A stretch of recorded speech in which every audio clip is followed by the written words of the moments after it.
চোখগুলো দেখো কেমনি মনে হচ্ছে পাথর। আমার মা লক্ষ্মী নিয়ে নিয়ে এসেছে। কোনো মনি নেই পয়সা নিয়ে আসতিস রে।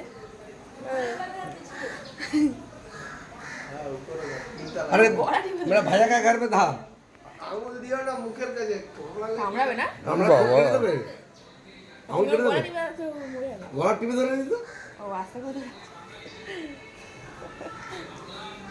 বাঘ নে। কি সুন্দর দেখতে চলছে। আমরা যদি হয় ধরো আস্তে করে মাথায় হাত দাও। আপনি আর হাত রেখে করে হাতে রাখো আরে এইভাবে এই যে হাতটা কোথা দিয়ে রেখে যায় কামড়ে না দেয় দেখো। ধরো ধরবে তো কি বলে একটা ধরেছি এরপরে একে ছেড়ে দেওয়া হবে একে ছেড়ে দেবো আমরা। এ ধরে রাখবো না ছাড়বো একে রাত্রিবেলা ছাড়বো কারণ হচ্ছে এখন ছাড়লে একে কাক মেরে ফেলে দেবে এ উঠতে পারছে না বোধহয় এখন মনে হয় বুঝতে দেখতে পারতে